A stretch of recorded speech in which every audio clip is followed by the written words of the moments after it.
esto es amor de verdad, nadie lo puede dudar. Step up to craft beer. Taino Light Lager has a crisp, refreshing Caribbean-style flavor. Boricua Craft Ale, full-bodied flavor for the true beer drinker. Stop drinking beer water. Taino Craft Light Lager and Boricua Strong Craft Ale. Feel the rhythm and come up to craft beer.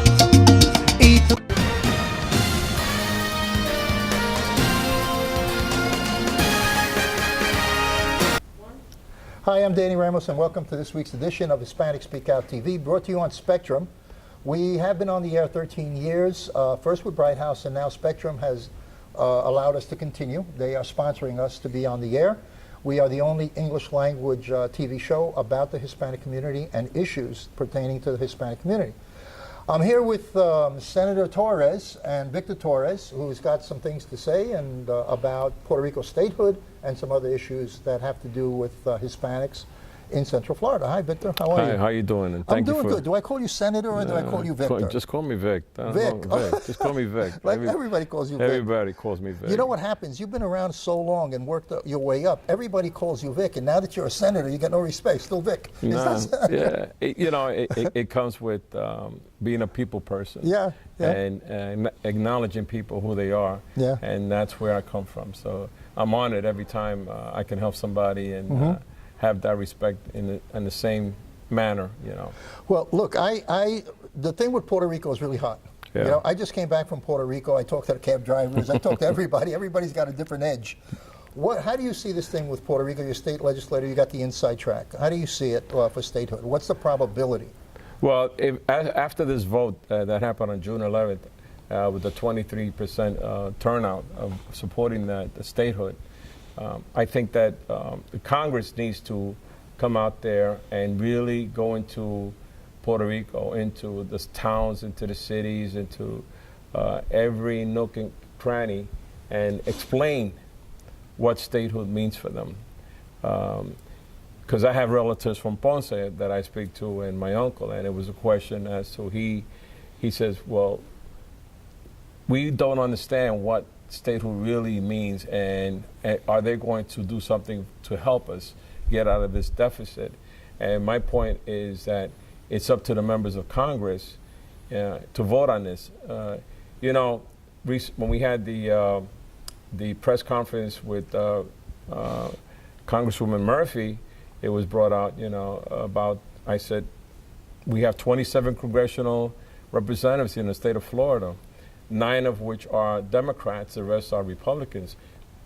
Who is going to be on board? Because Tony said, well, you know, we have been promoting this, the Republicans. But I said, yeah, but the problem is, are you going to do something? By promoting doesn't mean you are going to support the statehood. You know, I say take an up and down vote and bring it to the Congress. Don't talk about it over here, bring it to the Congress.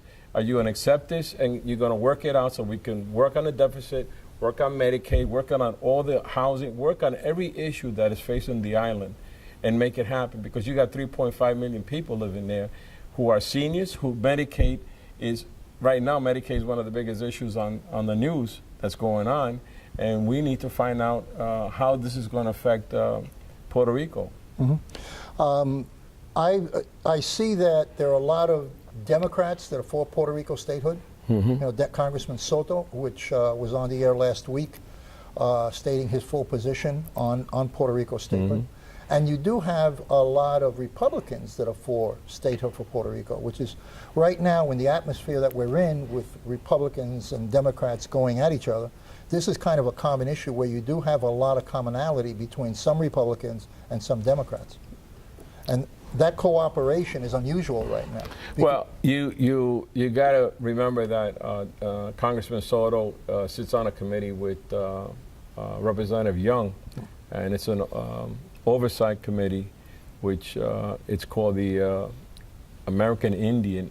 It's a subcommittee, and they monitored the election, the voting on June 11th. So they have to fill out a report and give it back to the Congress to the next step up to the natural resources or something like that. But it's the longer you take, the more the deficit grows. It was, last year was what, $72 billion? I think now it's up to $112 billion. So the longer you take, the more that deficit grows, the more complicated it goes, and we need to address this, and we need to make sure it happens. Do you believe that it's going to happen? Personally, based upon your feeling, you're in the street. You're one of these elected officials that's in the street. You know, you're not sitting in an office. I know that. Right. Well, you do, but Yeah, to get things done. But you have a feeling for the street. Yeah. Do you think it's going to go through? I think after next year elections, I think it will happen. But we have to be realistic about this. If they push it aside, like it's not something that they're going to tackle right now, it's going to go into next year. You know, but sooner or later, I believe it is going to happen. Like I said at the press conference, los puertorriqueños have fought for this country. My relatives have given their all, from my grandfather to my uncles to my father who fought in Korea. I mean, in World War II, my father and my other uncles in Korea. I mean, our history in our family alone, and this is when there was a draft. So I remember. You remember, and I Yeah. remember. And this is the issues that I remind the American public, that Puerto Ricans are not a third world country. We are the Commonwealth. We are colonial of the United States. In fact, one of the last colonials in the world to any country. And people have to remember that, because we have a right to, as any citizen of the United States, we have the same rights. We have the same recognition. Except voting for president. Except voting for president. Which doesn't, it's against the Constitution of the United States to have that class of citizenship, because if you are a citizen, you have the right, according to the Constitution, To vote for president. To vote for president. Puerto Yeah. Ricans cannot vote for president, Yeah. but they can fight in wars, they can die for the country, they go into the military, they Yep. do everything else except vote for president. Pay Social Security, Right. you know, they do everything that we do over here. You know, it's funny, you live here in the United States, you're in the military, you serve 20 or 30 years, and you've been Texas, New York, or wherever, and then you leave to go to Puerto Rico, then you lose some of your benefits, because the laws that were passed in Puerto Rico that would cut the benefits in half. I don't know whose brainy idea that was, but to me it's like, you don't do Well, that. that goes back a long way. You know, that goes back But a long way that's before civil my rights. point. And, That's you know. my point, that when it goes back, it should have been rectified. It Yeah. should have been updated and made sure that these type of laws don't continue to exist, Yeah. because it affects everyone. Yeah, it is a civil rights issue. There's no question that Puerto Rican statehood, because if you cannot vote, if you're not allowed to vote and you're a citizen, it's a civil rights issue. There's no question about that. You know, I was in Puerto Rico this week, and, you know, driving around in the taxi cabs and getting people's opinions, you know, and I'm getting a variety. I got a big variety of opinions on whether they want to be statehood. A lot of people didn't vote. Well, if they wanted not to be a state, they should have voted. So some of the people that I was talking to were saying, yeah, but it wasn't a vote representative of all the people. Well, you got to get out and vote. And that's Yeah. what I told my uncle. I Yeah. says, el que no vota, no te quejes, because Yeah. you have, your vote is your voice. It's the same thing here in this country. You out there who don't vote but complain about what's going on here in the state, or what's going on with agencies that you need help in, this is what happens. You lose your voice if you don't vote. If you tú dices, oh, no vale la pena, well, guess what? Somebody else is going to vote against your self-interest, Okay. and make it happen. Okay. Victor, I just ran out. I got the signal. We're out of time. This is Danny Ramos. Stay tuned for another segment, and we will continue the story about Puerto Rico statehood. And that press conference that you did yesterday, Yes. actually it's a week ago now, because when you air it, it'll be a week later. That's going to be aired on the show also. Oh, is it? So we're going to be cutting in, and our intention is to continue on the statehood, giving both sides. And by the way, Congressman Gutierrez, on the floor of the Congress, demanded that Puerto Rico should become independent. So I just got my new passport in the mail. So if I go to Puerto Rico, I got to get a passport now. If what he wants happens, because it becomes an independent country, you got to go through customs and have a passport. Yeah, I don't know. To me, it's The United States is not going to give up the island. They're never going to give up the They're island. not They're going not to going to give give up it the up. island. The island's too precious. It is. And, It is. Strategically, militarily, politically, and by the way, everybody says that island goes into statehood that's more Democratic seats in the Congress. Really? Yeah. This is Danny Ramos. We're going for a break. We'll see you in a little bit. I am for the child who's had 7 addresses in a single year because she's in foster care, because her father abused her. And her mother couldn't believe her. She is the child I am for. I am a volunteer child advocate. I am you. Florida residents call toll-free 866-341-1425. Hi, I'm Danny Ramos, and welcome back to Hispanic Speak Out TV. We've been on the air for about 13 years, and we are on Spectrum every Tuesday night at 9:30. We're bringing you information and news that's pertinent to the Hispanic community and those issues that affect not only the Hispanic community, but other communities as well. And to my left is Carol Burkett, and she is Director of Orange County Drug-Free Office. Your office kind of informs people about what's going on in the area of drugs and drug addiction? Absolutely. That's a key component of what we do is education and prevention and awareness. I also have the pleasure of working very closely with law enforcement. That's another component. And then our treatment providers, those that are providing for the indigent, uninsured, and then our private providers as well. And we have Carlos Espinosa with us, and he is a captain of the Orange County force. And he is involved in drugs, not that you're involved in drugs, but you are preventative on the law enforcement side for drugs in Orange County. Yes, and we're glad to be here and hopefully be informative and pass on some little bit of knowledge that we have. Okay. So some people say there's an epidemic going on. Some people say it's prescription drugs. Other people say the epidemic is on both sides of the fence with heroin coming into Central Florida because we are a tourism town and you get constant flows of tens of thousands of people that go and come on a 3-day basis, sometimes a week. So do we have both those problems going on here? Yeah, we absolutely do have a big problem with the heroin issue. I don't know so much that our tourist area is affected by it. It's certainly not been what we have seen at the sheriff's office. Do some people come in from out of town with, wrongful intentions? Absolutely. But so far, I don't think that while we've had some issues in our tourist area, it's not been what we've seen it where it's been the main focus of it. We have a local issue. It is a pandemic, and it's something that we're seeing in other states as well. You're going to see that, Massachusetts, Ohio, West Virginia, states that are impacted, I think, probably greater than we are. But certainly, I don't think that the tourist angle of it, we haven't seen that. What do you think makes a particular state vulnerable? Because, when you're talking about Virginia, what were the other ones you said? West Virginia, Massachusetts, Ohio. Well, what makes Massachusetts such a target for drug traffickers? Is it that it kind of reach into New York or, Well, I can tell you that one of the things that happens is it's the pipeline. Like you were saying earlier, we were talking off camera a little bit. When the drugs come distributed, we've got shipping areas all around our state, right? We're a good hub of receiving stuff and then distributing stuff from here.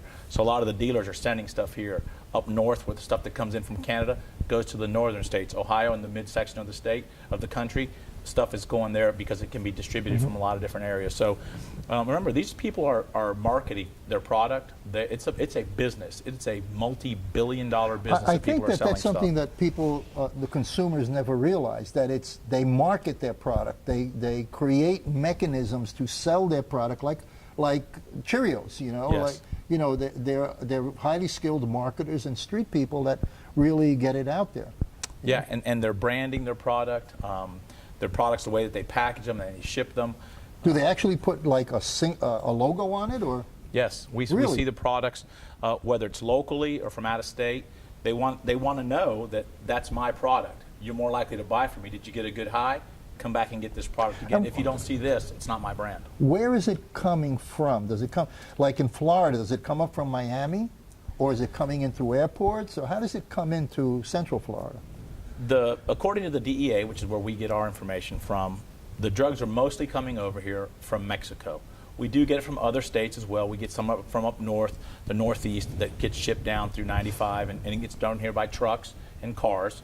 Some of it comes over via boat, but most of it is shipped in, trucked in, and is done illegally through regular thoroughfares. Okay. Are we losing the battle, or are we keeping up with it? Does the sheriff's department, as a department, and I know this is a tricky question, you may not want to answer it, but are the funds being provided sufficiently to counterbalance, not just to hold it off, but to really make an inroad? Do you have enough people on the street?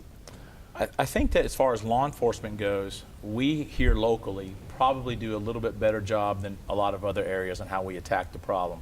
The sheriff, the chief of police, the mayor, a couple of years ago they created the heroin task force, which really brought the awareness of the problem and let people know, brought in people from lots of different disciplines to attack the problem and to start combating it in a different way. And I think as a result, we've done a lot of good things. And I know that Carol has a lot of the actual accomplishments from that. I know that she has, but I know that through her office, some of her resources, we've been able to get additional funding for treatment for people, grants to help augment the law enforcement, whether it's more officers or better equipment.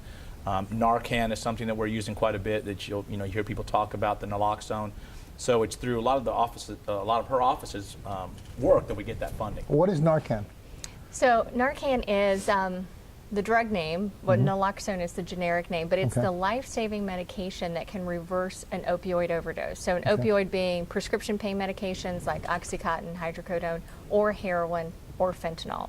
If you get to a person in time, and you usually have a 2 to 4 minute window, if someone's overdosed from a pain medication or heroin, and you can administer that, and it's in a nasal spray that we use, it also comes in an injectable, it can literally bring them back to life, where then they go to the emergency department and hopefully get referral to treatment from there. Are the hospitals a treatment hub for these people? In other words, to convert them into something else and wean them off? No, not. What is the mechanism to help people? If somebody came to you or to you and said, listen, I'm on drugs, I want to get off, where can I go to wean me off of this, but not cold turkey, not... Right. The best place, and what we always tell folks in the community, is to call 211. And 211 is run by United Way. It's the Central Florida helpline for all social services, and one of those being, where do I go for drug abuse and mental health treatment and assistance? At every hospital, emergency department where you're seeing these overdoses come in, they have case managers that can refer those folks to treatment.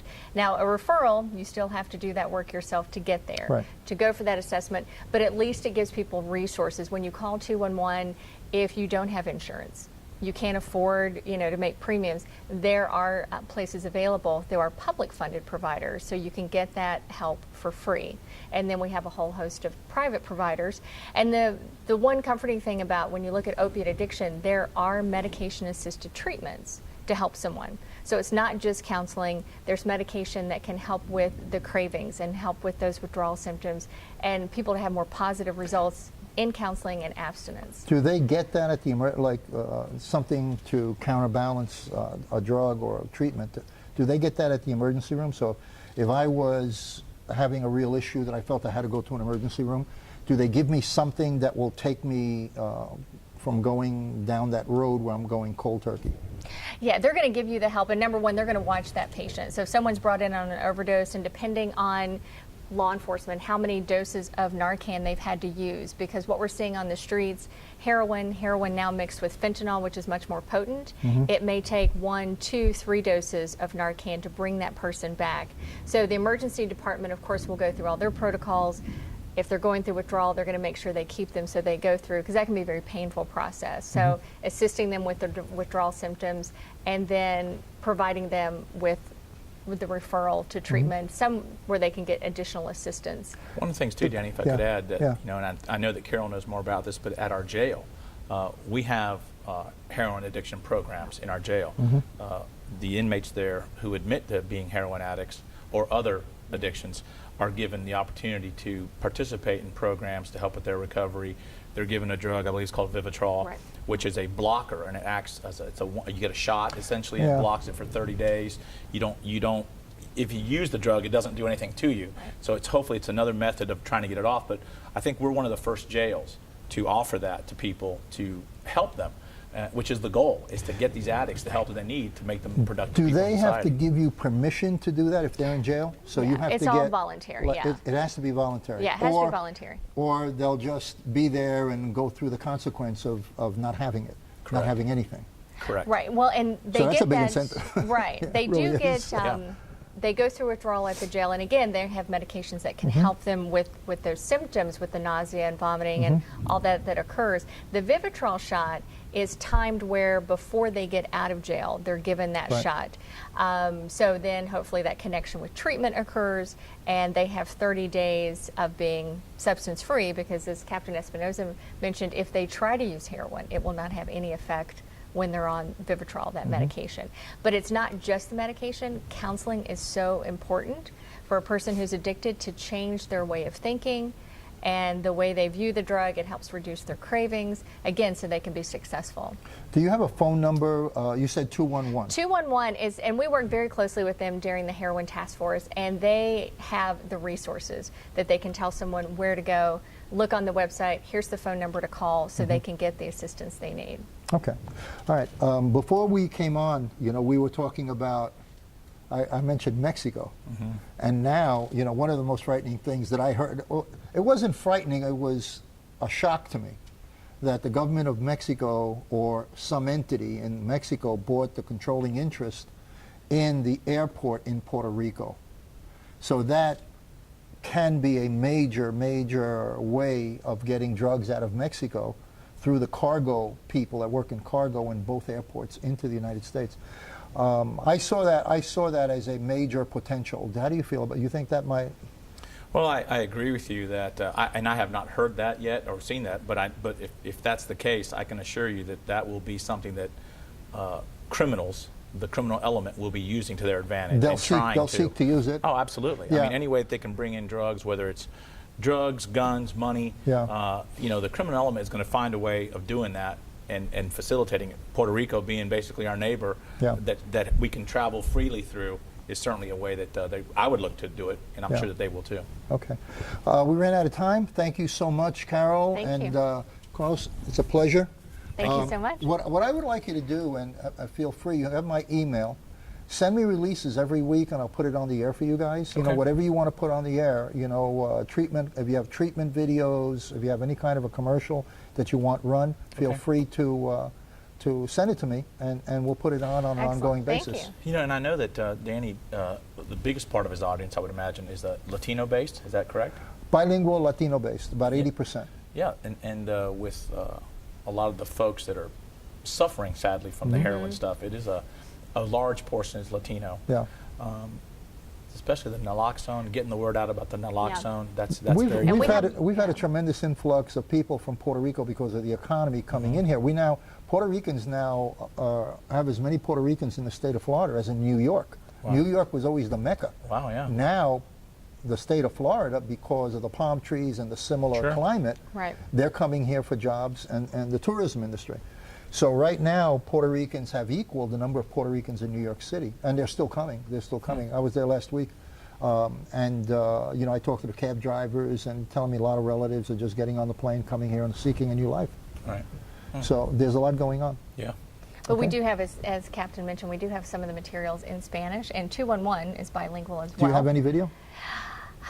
We do. We have a training video for consumers about naloxone, but it's in English. Okay. It's about a 12-minute video. Well, if you get it to but- me, I can put Cut the and sub paste on it it, or and something. we can that do it would up be nice. bilingual. We can do Yeah. it bilingual. That's a big that deal would for the be nice. community. Folks need to know about that, especially in the Latino community, to Yeah. know Yeah. that. And I think the other part, whether if you do some type of PSA or just so that you'll Yeah. know in the groups you encounter, Yeah. to let people know that if they report a heroin overdose, they don't need to clean up and pick up and Yeah. everything else. They need to call. They won't get prosecuted. Okay. And that's a big deal because sometimes they worry about cleaning up and picking up so that they Right. don't get in trouble, Right. and the person dies. Yeah. We'd rather save them, and we won't charge. The law prohibits it. Yeah. Okay. Well, thank you so much. Thank you. And let's stay in touch and use my capability to whatever message you get out. Sure. We send out about 1 million emails a month.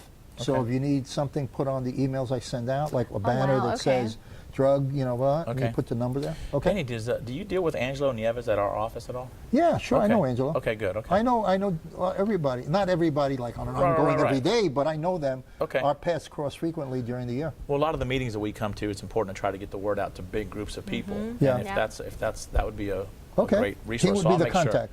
Yes. Okay. Absolutely. So Well, I'll we're make going to sure be having some big gatherings here of leadership in this building, so I'll make sure you guys know about it and Okay. get invited. Great. Okay. Cool. Thank you. Thank All right, thank you. Such a pleasure. Thank you. Thank you Nice so to meet you much. finally. This is Danny Ramos, and we'll see you next week on Hispanic Speak Out. Esto es amor de verdad, nadie lo puede dudar. Step up to craft beer. Taino Light Lager has a crisp, refreshing Caribbean-style flavor. Boricua Craft Ale, full-bodied flavor for the true beer drinker. Stop drinking beer water. Mundo gira pegado a ti. Taino Craft Light Lager and Boricua Strong Craft Ale. Feel the rhythm and come up to craft beer.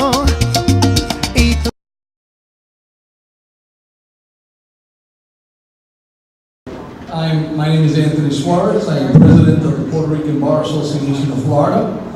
And it has been our task now since the time I took up my administration, 4 years now, dealing with the issue of Puerto Rico. As we perceive this to be a civil rights issue. And then Congresswoman Stephanie Murphy.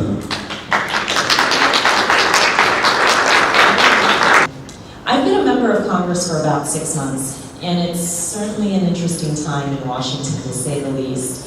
Every day I have a chance to work on a range of domestic policy and foreign policy issues as I sit on the House Armed Services Committee as well as the House Small Business Committee. I'm determined to enhance our nation's security and to empower the hardworking entrepreneurs here in Central Florida who want to either begin or expand their businesses. And even though there's a lot going on in our nation's capital, you can rest assured that I'm already making and will continue to make issues that impact the Puerto Rican community one of my top priorities. As you know, there are 3.4 American citizens living in Puerto Rico. Because of the migration of Puerto Ricans from the island to the mainland, especially in recent years, there are now 5.4 million individuals of Puerto Rican heritage living in the States. Remarkably, the Puerto Rican population in Florida has increased by 123% since 2000, and now stands at 1.1 million. Simply put, you're a vibrant and powerful community. You deserve recognition and respect. And you deserve to have the issues you care about taken seriously by your elected leaders. And I intend to do precisely that. And I hope you'll hold me to that promise. And before I outline 3 areas of particular focus, let me make an honest confession. It's said that one of the signs of wisdom is knowing what you do not know. And while I don't know about wisdom, but I do know that I'm new at this job, that Puerto Rico issues can be complex, and that I don't have all the answers. And so the primary purpose of today's event is to enable me to hear directly from you about the specific challenges and concerns, and to learn from you. I plan to listen for as much as I talk, which I know can be a little strange for a politician, but I'm gonna hold to that today. The first issue I'm focused on is Puerto Rico's political status. I know this is a subject that arouses great passion among Puerto Ricans, whether they live on the island or here in the States. And for me, at its core, it's a civil rights issue. My personal history informs my perspective. My parents, my brother, and I came to America as refugees from Vietnam when I was a child. Our family fled a country where human rights and human dignity were not respected, and we were given a sanctuary by a country that, while not perfect, is devoted to the principles of democracy and justice. And I know that many of you have family and friends still living in Puerto Rico, and that you will always have the island in your heart. I just think it's morally wrong that U.S. citizens living in Puerto Rico can fight and die for our country in the armed forces, but cannot vote for their president and commander-in-chief. That is not the America I know and love.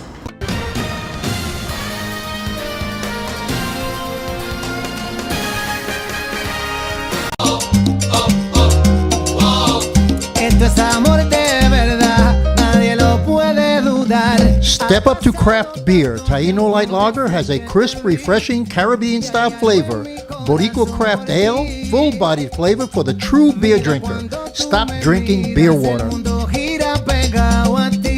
Taino Craft Light Lager and Boricua Strong Craft Ale. Feel the rhythm and come up to craft beer.